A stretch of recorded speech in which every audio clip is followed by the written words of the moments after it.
Alrighty, I'm sure you guys want to know Crowder will be day-to-day with his ankle. Get him checked out here. Richardson, same thing with his knee and shoulder. Thompson, same with his knee.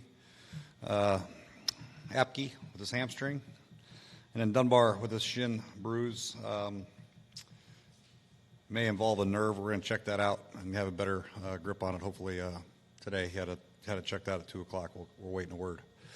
And during the game, Fabian Moreau just had an ankle sprain, and Morgan Moses hurt his elbow, but we'll see what they're like on Wednesday. With Quentin, is this involve just going to doctor? Is an MRI for a nerve situation like that? Yeah, it's a different doctor for the nerve, I guess. Okay. And I would ask you the concern, but I have a feeling I know what you'll say, so yeah, I won't ask it. Yeah. Okay. For yesterday, when you look back at what your defense has done the last couple of weeks, what really kind of jumps out at you about what they've done against backs like McCaffrey and then Elliott? Well, I think the total team effort really, I think, starts up front in the trenches. Those big guys are doing a great job. The front 4 or 5, depending on the personnel grouping, are doing excellent at the line of scrimmage. That starts there, being physical at the line of scrimmage, and then the linebackers are finishing things off along with the safeties. So overall, it's just a total team effort. Limiting the running backs like we have the last couple of weeks has been a great, outstanding job by everybody, and then the passing game, they've held on. So there's still some work to do without a doubt, but I like where they're at and I like where they're headed. Is the run defense overall, or is the defense overall, like the improvement, is it, that the run defense is better this year, or where do you see the most growth for, your unit overall? We were last in the league last year, so it's a major improvement. I think getting Jonathan back has been huge, and obviously Deron Payne has been huge, and re-signing Zach and Mason been big, and getting DJ and Monte on the same page have been big. So, and then the edges have been not talked about a lot. Everybody cares about the stats, but Preston and Ryan do an excellent job setting the edge and forcing everything back to the big guys. Offensively, the production in the passing game has not been there like it has been in previous years, but you guys are 4-2, and that's kind of been the story of Alex's career, and lack of prolific production, but his team winds up winning. What is kind of the magic to him keeping his team in football games, and then obviously his team winning football games? Turnovers, I think we're a plus, what were we, 2 or 3 yesterday? So, we don't turn the ball over.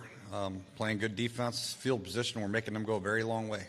And Tress is doing a good job punting the ball, and we're making teams earn every blade of grass that they get, other than the Saint game, obviously. So, it's been a good formula for us. Make teams go 75, 85 yards. It's very difficult, and then we take advantage of some of the good field positions we do get and punch it in at time to time. But we will get better on offense. The numbers will come, and we're going to stick with the plan, and we're going to get better with it for sure.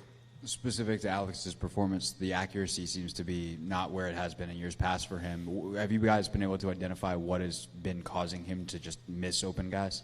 I don't know. I think we talk about all that stuff. We're not getting any fundamental issues here, but he's missed some throws uncharacteristically for sure. Some of it is he's felt a little pressure, hadn't got his feet set, from time to time, but he has made some great throws under duress, escaped pocket a few times, getting out of trouble. Only took 1 sack yesterday, which is good. Line did a pretty good job for the most part. So there are things we can all improve on, receivers, tight ends, backs, and we will. Jay, you mentioned a moment ago making teams go 80 yards and Tressway doing a good job. Yesterday, I think of his 6 punts, he put 5 inside the 20. Is that the best performance you've seen from him in terms of punt placement since you've been here? And just how important is that? Yeah, it could be, and I think the whole punt team in general has played very well the last couple of weeks. Our Flyers done a good job, then the interior guys as far as protection and getting out and running down to cover. Beasley's a good returner, and we did a good job hemming them up and keeping them backed up. So Tress gets the good hang time that you need. The coverage gets down there and has limited returns and made teams go a long way. So I don't know if it's the best of his career, but it's pretty darn good.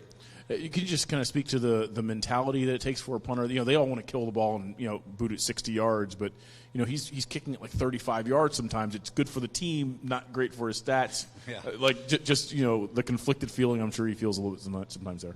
Yeah, I think he understands the game, and Tress is a great guy, and he's all about the team. He's going to pin him back when he has to pin him back and boot it when he has to boot it. So, and the wins were in factor yesterday, but they weren't a factor for him or Hop. They both did a great job in the kicking game, and Nick Sundberg did a good job snapping with his hand. He hurt his hand a little bit and came back in there. So, the elements with the wind, the pressure situation, they both played big-time roles for us yesterday. Jay, how did Stroman grade out once you looked at him on tape? Obviously, he had the one bad play, but I think he looked pretty decent the rest of the time. He did okay, filling in. It wasn't expected. We expected Dunbar to play, and then Dunbar just, felt a lot of pain running pregame warm-up, so we decided to go with Stroman there, and Stroman filled in.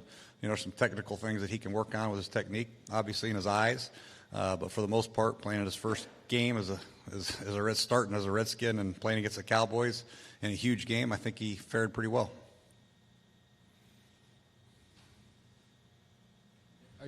Are you surprised at how good of a tackler Greg is, considering his size?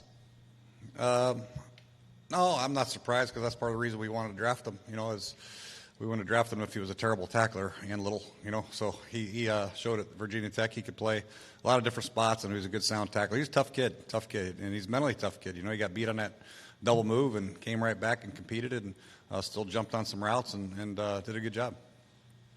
With Dunbar, did he get kicked or did he get a helmet to the shin? What actually happened to him? Yeah, he kicked in the shin, I guess, or hit in the shin somehow.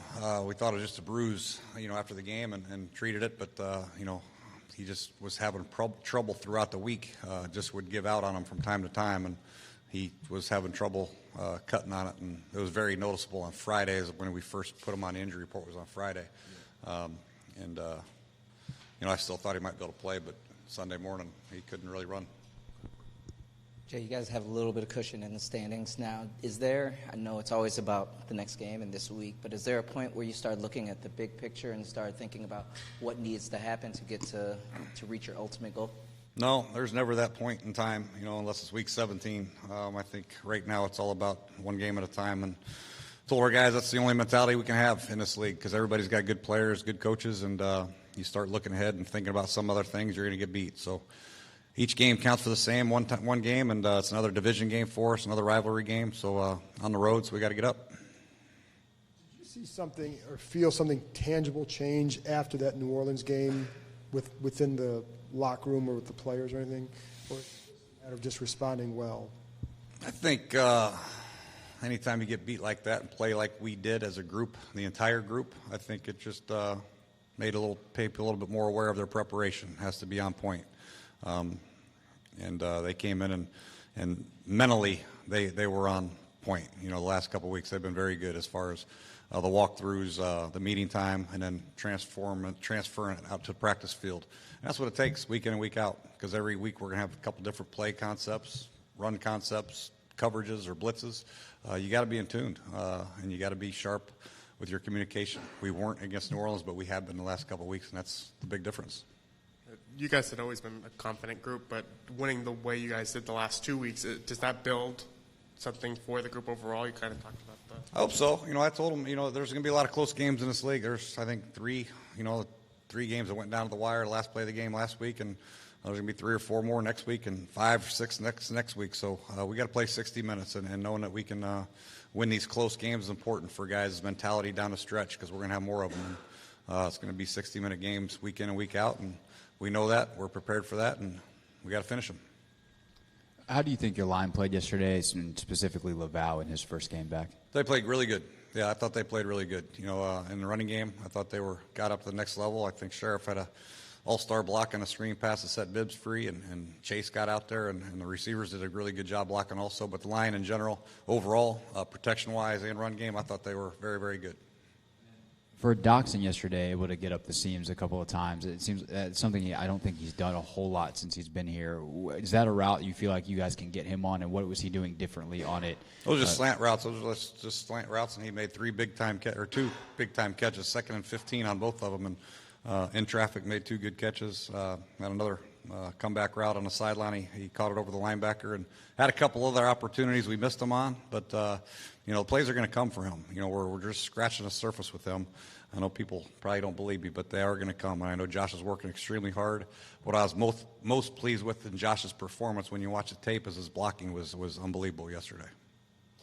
With Josh, how much do you have to, because obviously he's going to get a lot of heat here or he's not producing, how much have you had to talk to him about just kind of staying, doing what he is, and the chances will come. Yeah, you talk to them. You have to make sure they understand the chances will come. And, we're still working with the quarterback receiver continuity, and that's going to come. And I think once he gets a few opportunities to make some plays and he makes them, then they'll be coming in bunches. We just haven't had that splash play yet. We had him on the sideline, down the sideline, and underthrew him. He tried to jump over the guy. Probably could have got a PI, but didn't. They didn't call it.